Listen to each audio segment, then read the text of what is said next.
We are in the middle of a truly profound shift, something many are now calling the cognitive revolution. And look, this isn't just about new phones or faster internet. This is way bigger.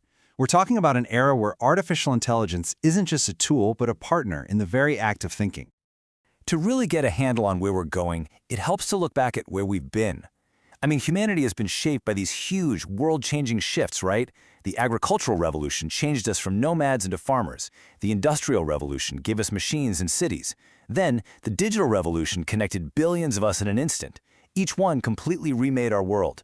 But the revolution we're living through right now, well, it feels like it's on another level entirely. So, what is it that defines this new age? It really boils down to one single, incredibly powerful idea. Machines are starting to think. And this, right here, is the core of it all. Think about it. Past revolutions gave us tools for our hands, or better ways to store information. This revolution, it's giving us tools for our minds. AI is beginning to amplify and maybe even reshape how we think, how we create, and how we solve the world's biggest problems. This brings us to a phenomenon called the Great Acceleration, and it's the reason this particular moment in history feels so fundamentally different from everything that's come before. And you know, this isn't some science fiction fantasy. It's real, and it's happening right now. Powerful AI is already writing complex software code, helping scientists discover life-saving medicines, and even tutoring kids one-on-one. These capabilities aren't decades away. They are here today.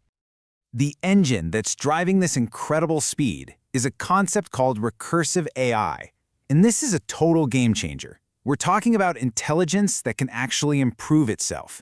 An AI can help design a smarter, better version of itself, which then designs an even smarter version, creating this feedback loop of self-accelerating progress.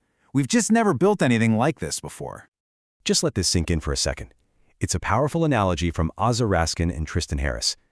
A nuke can't design and build a more powerful nuke, but an AI can build a more powerful AI. It's a self-amplifying force, and it's collapsing breakthroughs that used to take decades into just a few months. So, this incredible speed, this acceleration, creates what might be the defining challenge of our time. It's something called the pacing gap. Picture it like this. On one hand, you have AI innovation, and it's on this steep exponential curve, just rocketing upwards. On the other hand, you have our human systems, our laws, our ethics, our institutions, and they adapt at a much, much slower, linear pace. That gap, the space between those two curves, that's where the danger is. This chasm is the pacing gap. It is the central tension of our time.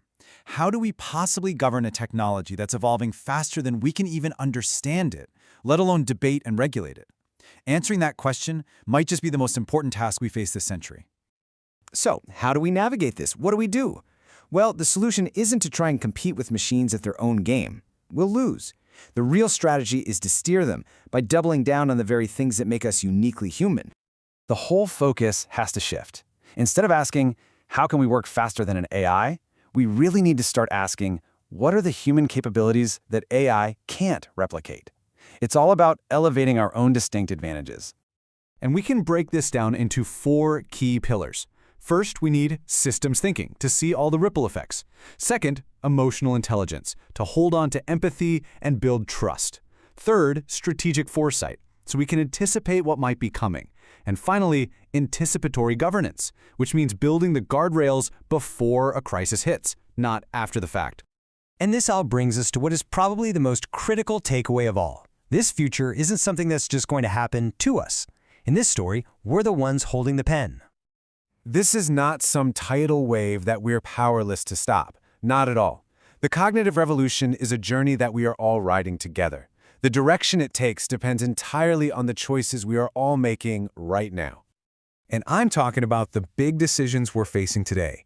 How do we encourage all this amazing innovation while managing the risks?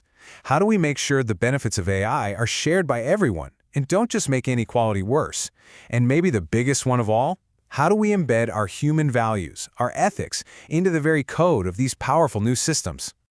So we'll leave you with this final, urgent question.